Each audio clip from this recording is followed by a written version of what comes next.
Welcome back दोस्तों, फिर से स्वागत है आपका एक और वीडियो में। और आज हम लोग बड़ी इंपॉर्टेंट टॉपिक पे बात करने वाले हैं। तो सब लोग एआई ऑटोमेशन की बात तो करते रहते हैं कि एआई ऑटोमेशन जो है वो सारी जॉब्स को रिप्लेस कर देगा और ऐसा वैसा। तो इसमें हम लोग आप एक चीज़ देखते हैं कि आज कैसे ये निकाला जाता है कि एआई कितना ऑटोमेट कर रहा है और कितने जो लोग हैं उनको हटाया जा सकता है या फिर उनको रिप्लेस किया जा सकता है। तो इसकी पूरी कैलकुलेशन होती है। एक्चुअली ये कैलकुलेशन करी जाती है कि आपने जितना भी ऑटोमेशन लगाया है किसी भी एक फर्म में, किसी भी एक ऑर्गेनाइजेशन में, तो वो कितना ऑटोमेट कर रहा है चीज़ों को और कितने लोगों का काम वो करके दे रहा है, तो कितने आपके जो एम्प्लॉयज हैं उनकी सेविंग हो रही है। तो इसको निकालने का भी एक तरीका होता है। तो आइए देखते हैं एक छोटी सी चीज़ कि इसको कैसे निकाला जा सकता है।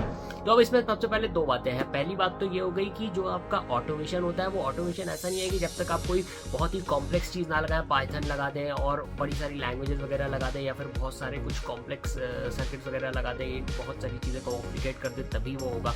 ऑटोमेशन आपका बड़ी सिंपल तरीके से भी हो सकता है। अब एक मैं आपको छोटा सा एग्जाम्पल दूँ तो आपका जैसे वाटर लेवल इंडिकेटर होता है। तो वाटर लेवल इंडिकेटर पहले क्या था? पहले आपका केवल बताता था कि भाई टंकी भर गई है पूरी या फिर खाली है, आपको मोटर ऑन करनी है, ऑफ करनी है। पर आजकल वो एक इंटीग्रेटेड सर्किट के रूप में आता है जो वो मोटर को स्विच ऑन ऑफ ऑटोमेटिकली कर देता है। तो अब अगर किसी आदमी को जाना पड़ता था स्विच ऑन करने, स्विच ऑफ करने, तो वो काम अब ऑटोमेटिकली हो जाता है एक छोटे से सर्किट के द्वारा। तो ये हुआ आपका छोटा सा ऑटोमेशन। तो इस छोटे से ऑटोमेशन ने भी एक आदमी को रिप्लेस कर दिया, एक आदमी के काम को रिप्लेस कर दिया। तो ये भी एक तरीके का ऑटोमेशन है। तो ऐसा जरूरी नहीं है कि हर बार जो भी ऑटोमेशन लगाया जाता है किसी भी कंपनी में वो बहुत ही ज्यादा कॉम्प्लेक्स होता है या फिर बहुत ही ज्यादा चीजों को कॉम्प्लिकेट कर देता है। ऐसा नहीं होता। बहुत ही ज्यादा कॉम्प्लेक्स चीजें नहीं होती। ऑटोमेशन में भी बहुत ही ज्यादा सिंपल तरीके से भी काफी सारी चीजों का जो रिपीटेटेड काम रहता है उसको किसी मशीन द्वारा या फिर किसी बॉट द्वारा करवाया जा सकता है। अब इसमें अगली चीज जो आती है वो होती है कि ऑटोमेशन आपका दो तरीके से हो सकता है। एक होता है आपका इंटीग्रेटेड ऑटोमेशन जो कि आपका सॉफ्टवेयर के अंदर इनबिल्ट होता है और सॉफ्टवेयर के कोड को आपको चेंज करना पड़ेगा। आप जैसे मान लीजिए आपको एसएपी के अंदर कुछ चीज़ ऑटोमेट करनी है, ओरेकल के अंदर ऑटोमेट करनी है, आपके यहाँ पे डेटाबेस लगा हुआ है, या फिर मान लीजिए पावर बीआई में कोई चीज़ ऑटोमेट करनी है, तो आपको अगर उसमें कोई नई फंक्शनैलिटी इंक्लूड करवानी है तो आपको उसके पर्टिकुलर सॉफ्टवेयर के कोड्स में चेंज करने पड़ेंगे और नई फंक्शनैलिटीज इंटीग्रेट करवानी पड़ेंगी जिससे क्या हो वो काम ऑटोमेटिकली होने जाए। जैसे मान लीजिए एसएपी में आपको कोई एक आइटम का प्राइस चेंज हो रहा है, वो प्राइस चेंज आपको ऑटोमेटिकली करना है, तो इसके लिए आपको एक अलग से कोडिंग करवानी पड़ेगी, उन लोगों को हायर करना पड़ेगा। एसएपी वाले ही इसमें कोड में चेंज कर सकते हैं तो उनको आपको हायर करना पड़ेगा और वो सारा पूरा प्रोसेस आपको करके दे सकते हैं। पर इसमें एक चीज़ और रहती है कि अगर आप चाहें तो ऊपर से भी ऑटोमेशन इसमें लगाया जा सकता है। इसके लिए टूल होते हैं आपके UI path automation anywhere type के टूल जो कि आपका स्क्रीन के लेवल पे काम करते हैं और आपको इसमें जो बेस सॉफ्टवेयर है आपका उसमें आपको चेंजेस करने की ज़रूरत नहीं होती है। तो वो लोग वो चीज़ें कैसे काम करती हैं, तो उसमें आपका क्या रहता है कि वो देखती हैं कि आपके क्लिक्स के पैटर्न को, कि आप कहाँ पे क्लिक करते हैं, कहाँ पे जाते हैं, क्या टाइप करते हैं, और उस पूरे पैटर्न को रिकॉग्नाइज कर देती हैं और उनको स्टेप बाय स्टेप रिकॉर्ड करके रख लेती हैं और फिर वो उन्हीं सारे स्टेप्स को बार बार रिपीटेडली परफॉर्म करवा सकती हैं बिना सॉफ्टवेयर के कोड में चेंज करे। तो ये भी एक दूसरे तरीके का ऑटोमेशन होता है जो ज़्यादातर कंसल्टिंग कंपनीज अप्लाई करती हैं किसी भी अपने क्लाइंट के सिस्टम्स में, क्योंकि उनके पास सॉफ्टवेयर का कोड तो होता नहीं है जिसके थ्रू वो वहाँ पे अपना परफॉर्म कर पाए कोई भी ऑटोमेशन। तो इसलिए उसको बचाने के लिए एफर्ट को ये इस तरीके से भी ऑटोमेशन लगाया जा सकता है।